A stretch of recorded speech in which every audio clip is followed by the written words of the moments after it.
So,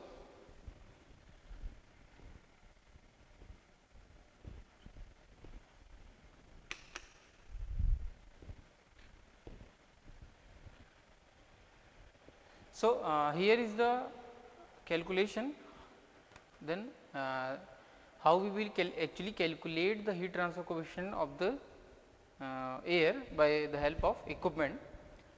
So, it is a this is the this is diagram of the whole equipment. Air is taken into the pipe at the temperature T1, sucked by the blower, then travelled through this path, and at the mid of the pipe there is a manometer arrangement to basically determine the velocity of air in this pipe.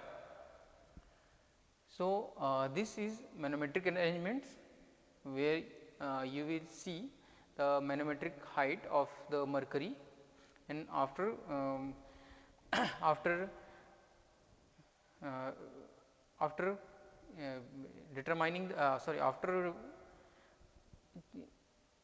taking into the height difference of the manometer, we will calculate the velocity of air in this pipe, and after flowing through this band, air finally reach to this heating coil section, where air is heated with the help of this nichrome wire heater, where 5 different thermocouples are placed to measure the temperature of air at various sections T2, T3, T4, 5, 6. So, basically there are 5 thermocouples placed along this coil to measure the temperature at various sections, and at the end air will be air will be exhaust into the atmosphere at temperature T7.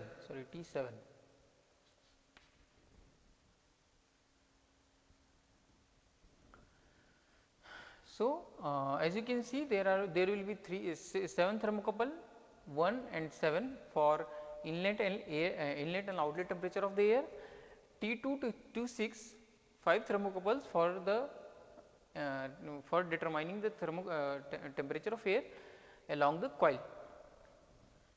So, this is overall diagram of the equipment. So, how we will how we will calculate various parameter. So, let us look into it. First, density of air. So, density of air can be calculated just by ideal gas equation. So, density of air with the help of ideal gas equation can be evaluated by P pressure, atmospheric pressure divided by universal gas constant and ambient temperature Ta. So, for our calculation purpose, Pa will be taken as 101 kilopascal, 101.3 10 to the power 3 Pascal. Ambient temperature will be approximately equal to 30 degrees Celsius or 303 Kelvin, and gas constant for the air will be taken as 287 joule kilogram Kelvin. So, ambient pressure 101.3 10 to the power 3 divided by 287, gas constant, ambient temperature 303. So, this comes out to be approximately 1.165 kilogram per meter cube. So, this will be this is density of air which is flowing through this pipe. So, this is approximately average density, because since air is heated along this section. So, density might vary along the channel, but we are assuming for the calculation purpose, we are assuming it is approximately near about 1.16 kilogram per meter cube. Then pressure drop across the orifice can be pressure drop across the orifice can be determined by, since we know the manometric height difference,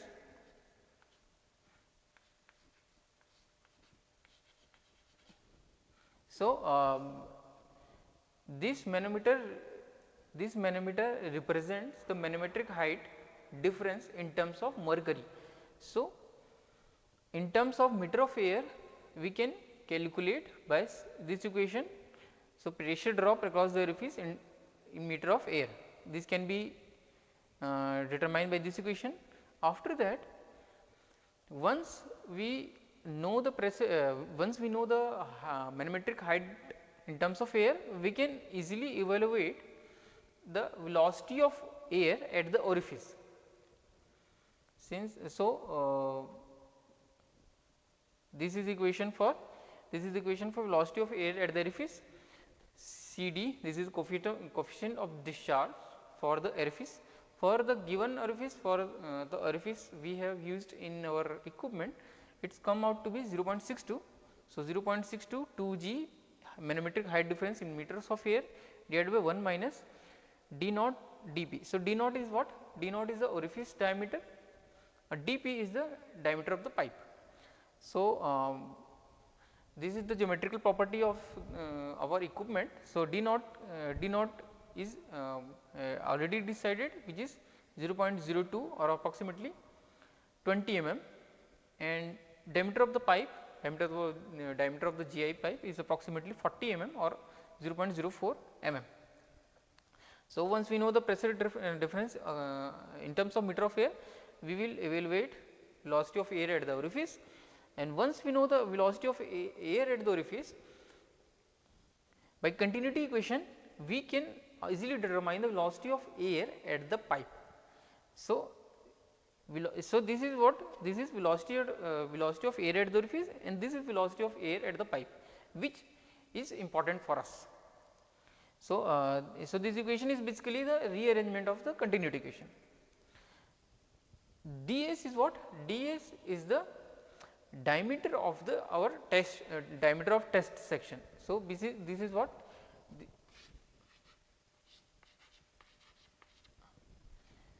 This is what? Diameter of the test section. So there are this is already decided by the manufacturer, which is come out to be 0.025 meter or approximately 25 mm. So we can by this equation we will evaluate diameter of air at the tube.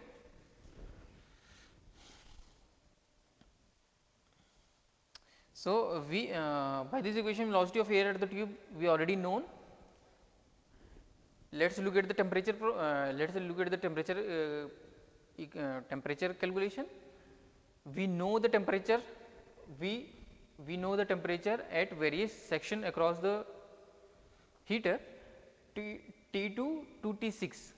So we can evaluate the average surface temperature of the tube, which is average of T2 to T6. Average temperature of air or mean temperature of air can be evaluated by inlet and outlet temperature divided by 2. So this is mean temperature of air along the test section or along the equipment. In every heat transfer question or in every convection equation, we took properties of fluid at the mean temperature. So mean temperature of air can be written as this temperature, so average of this temperature and this temperature. So average surface temperature plus mean temperature of air divided by 2. So all the properties of air will be taken at this temperature. So this is Ts plus T infinite by 2. Reynolds number can be evaluated by this equation. Nusselt number, this is empirical formula, 0.023 to the power into Reynolds number to the power 0.8, Prandtl number to the power n can be 0.3 in case of cooling. if fluid is cooling, if fluid is being cooled along the length, so n will be 0.3. If fluid is being heated along the along the channel, n will be 0.4. So, by this equation Nusselt number can be find out, and after determining the Nusselt equation, heat transfer coefficient for this test equipment for the air can be evaluated, and once we know the heat transfer coefficient, we can easily find out the heat transfer along the channel. So, just sum up this calculation. The whole purpose of this equipment is to determine the heat transfer coefficient. Heat transfer coefficient is equal to Nusselt number into thermal conductivity divided by the diameter of the test section. Since we can this conductivity parameter is property of air, diameter of the test section we already know, and this is Nusselt number. Nusselt number can be find out by this equation 0.023 Reynolds to the power 0.8 Prandtl to the power n. For determining the Prandtl number, we should know the temperature at which the fluid is flowing. So, this temperature can be determined by this 7 thermocouples, and at the mean temperature we will find out the Prandtl number and thermal conductivity of the fluid. Reynolds number is this velocity, diameter, and this kinematic viscosity. For velocity calculation, we are doing these equations. So, let us look at the our temperature data from the equipment.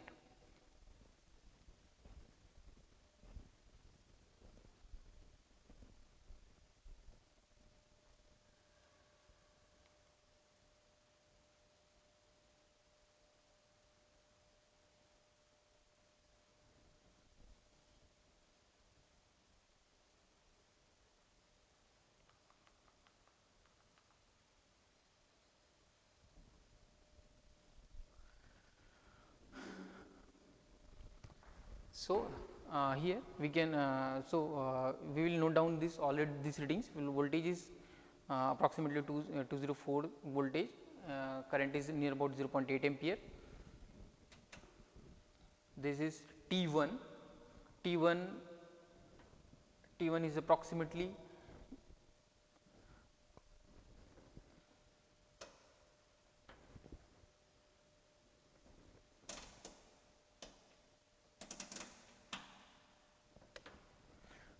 T1 comes up to be approximately 50 degrees Celsius.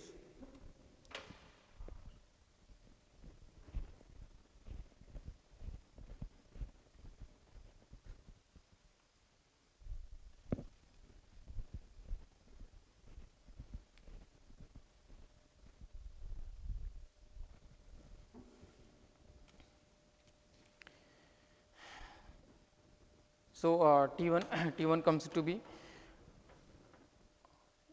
so we will note down all these readings 102, 80, near about 64, 55, 48. So, this is 48, this is approximately 39.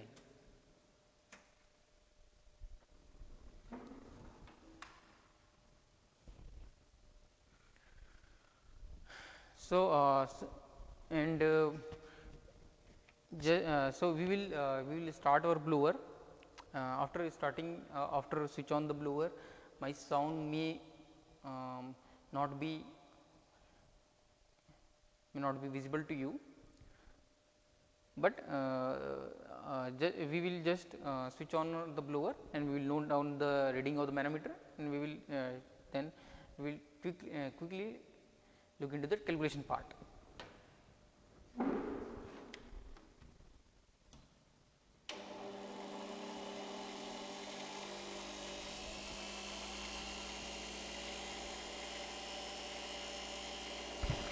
I think you are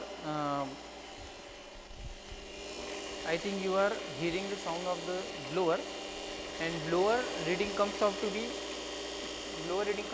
1 centimeter approximately. So this manometric height for the mercury comes out to be 1 mm, sorry 1 meter, 1 centimeter. So these all data are taken while our blower is switch on. So let's look at the calculation part.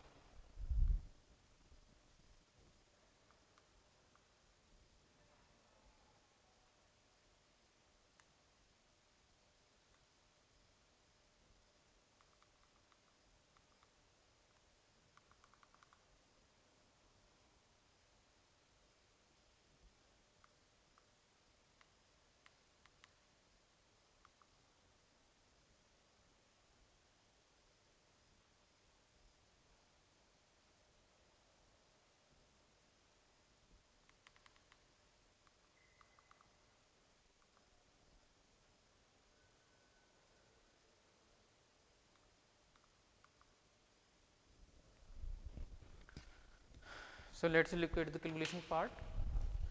We already note down every temperature reading and manometric height value. So density of air comes out to be 1.165 kilogram per meter cube. Pressure drop across orifice.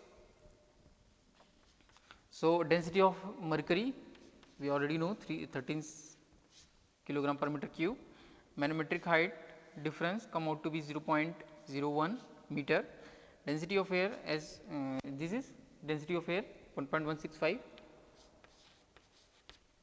So pressure drop across orifice in terms of meter of air comes out to be approximately 116.72 meter of air. This is in terms of meter of air, and once we know that this height, we can easily find out CD 0.62, 2 into 9.8 into 116.72, 1 minus diameter at the orifice 0.02 to the power 4, and diameter of the pipe 0.04 to the power 4. So by calculation this come out to be 30.624 meter per second. This is velocity of air at the orifice. But in this equation we should put velocity of air at the pipe. So for velocity of air at the pipe, by continuity equation 30.624 into diameter of the orifice, diameter of pipe at the orifice 0.02 square divided by diameter at the test section, diameter of the test section is 0.025 square. So with the help of calculation it come out to be 19.611 meter per second. So this is the velocity of air at the tube, 19.611. This is at the orifice, this is at the pipe or tube. Average surface temperature of the tube, we already noted noted down the each temperature reading. So the temperature data we already taken sometimes back. This is approximately 74, 61, 56, 53, 51,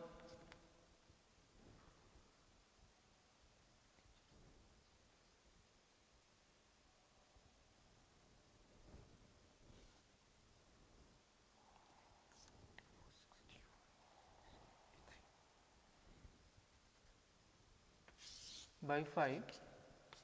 So, in terms of Kelvin, it comes out to be 332 Kelvin, is in terms of Kelvin.